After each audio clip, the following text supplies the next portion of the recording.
고려말 충신 그 정몽주 어머니가 쓴 시입니다. 까마귀 싸우는 고래 백로야 가지마라. 시험낸 까마귀 흰빛을 세울세라. 청강에 조이 쓰신 몸을 덜어일가 하노라. 많이 들어보시죠? 이 말의 뜻은 까마귀 같은 간신이나 소인배에 모여서 다투는 곳에 백로같이 숙연한 사람이 가지 말라는 거겠죠.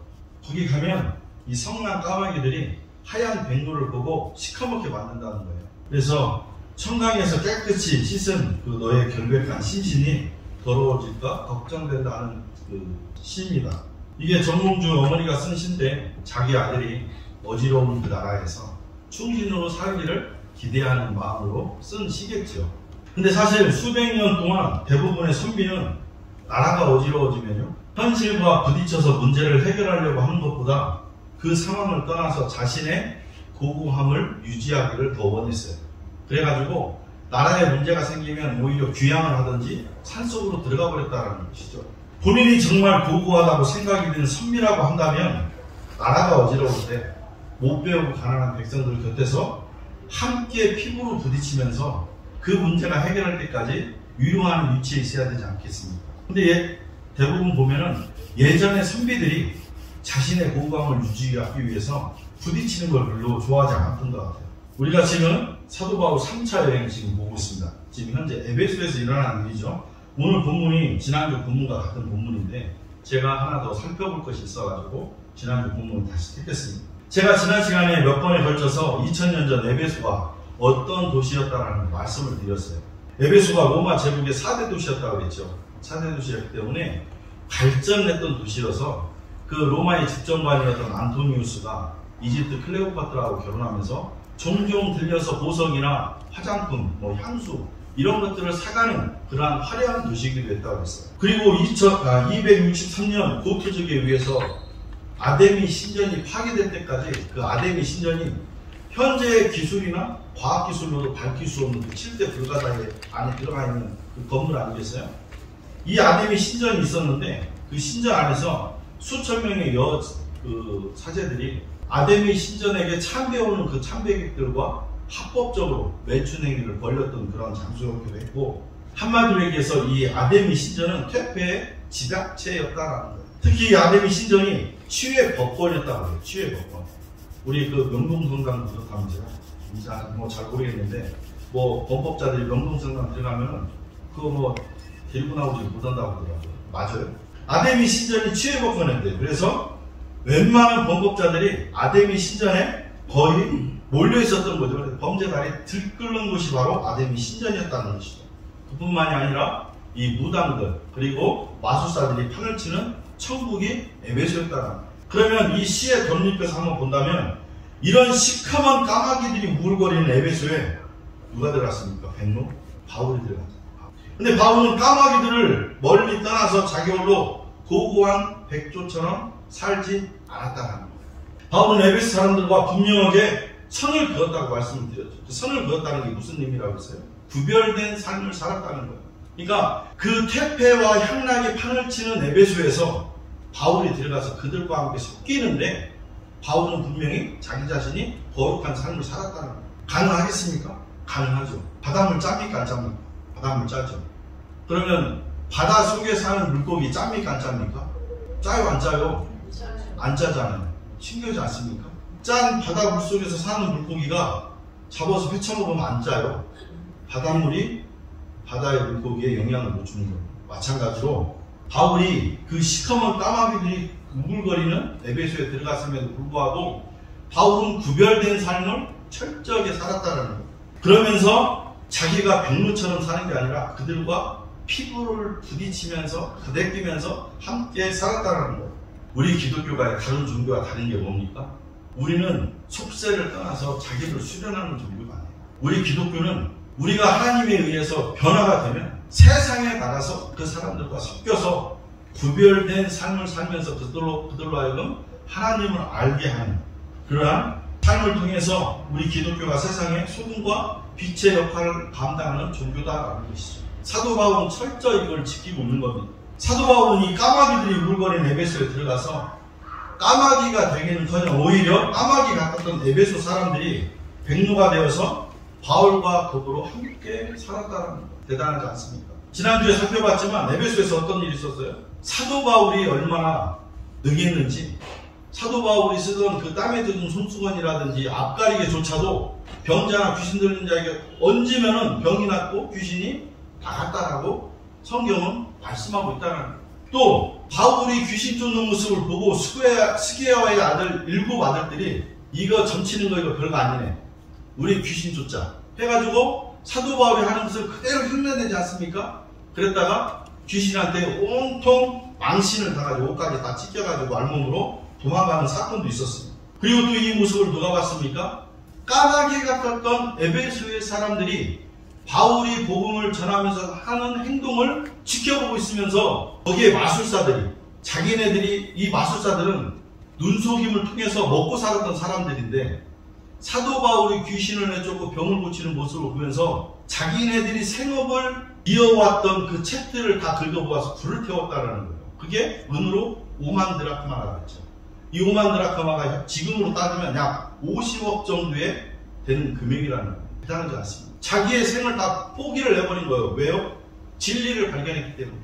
이렇게 사도 바울 한 사람으로 인해서 그 누구도 상상하지 못했던 일들이 에베소에서 일어났다는 거예요. 제가 지난주 주일 때 말씀 전할 때 그랬죠. 우리가 주목해야 할 것은 보이는 것이 아니고 보이지 않는 것이다 말씀을 드렸습니다. 사도 바울의 행적이, 그 위대했던 사도 바울의 행적이 지금 제가 6월 달에 그 트리키에 아프리카 선교대회가 있고 그 다음에 5박 6일 동안 성지순례가 계획이 돼 있었어요.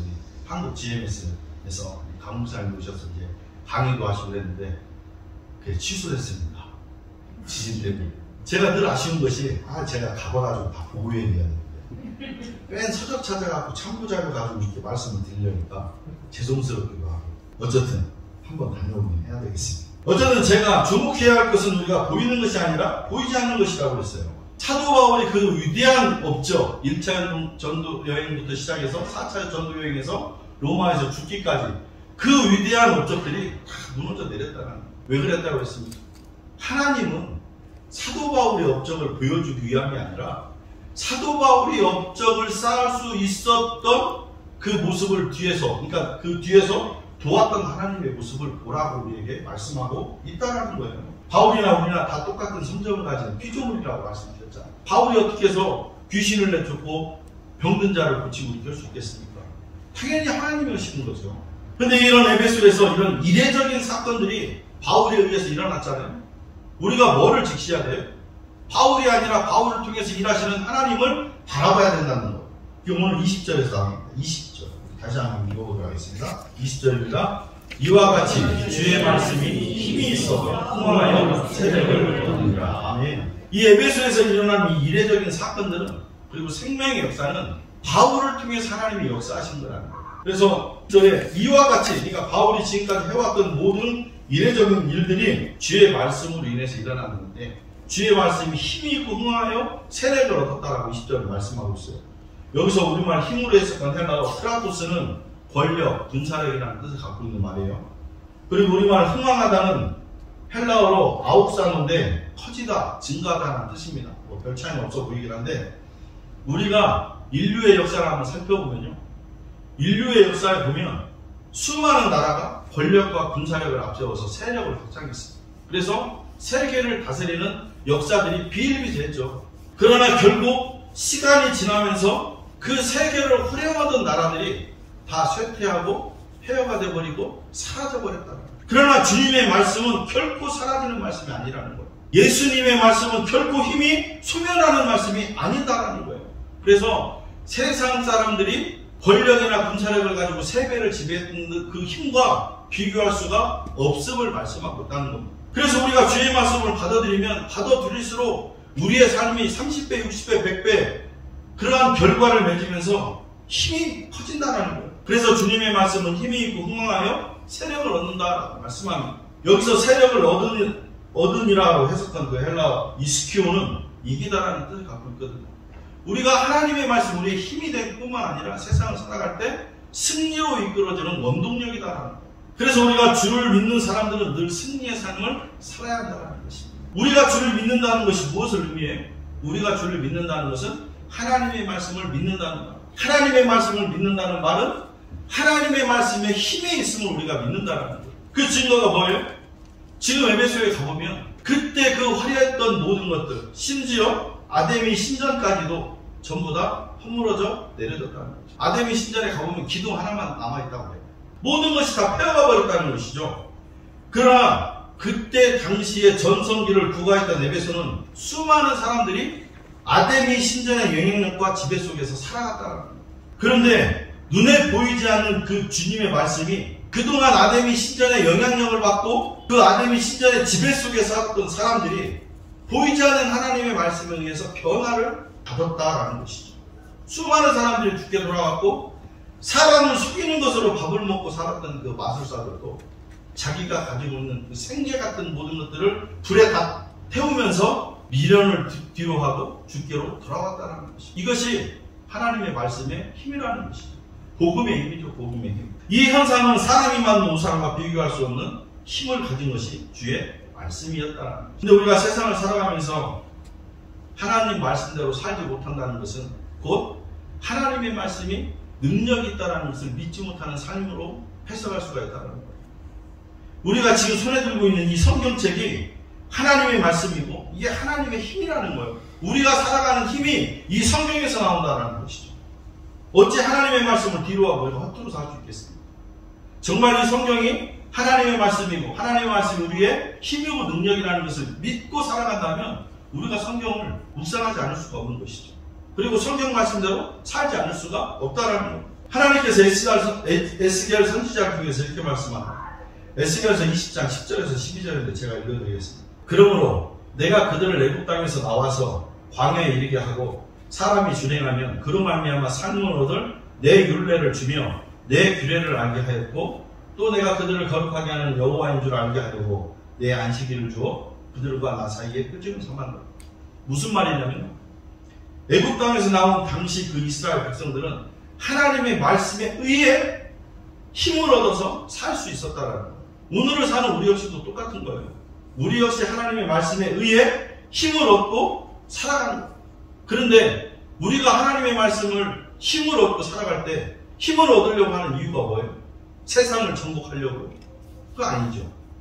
우리가 하나님의 말씀을 통해서 힘을 얻으려고 하는 이유가 뭡니까? 외부의 적과 싸우려고? 그거 아닙니다. 우리가 하나님의 말씀으로 힘을 얻으려고 하는 것은 세상을 정복하려고 하는 것도 아니고 외부의 적과 싸우려고 하는 것도 아니에요. 바로 나 자신과의 싸움에서 승리하기 위함인 것입니다. 나 자신과 싸워 이기는 건 쉽습니까?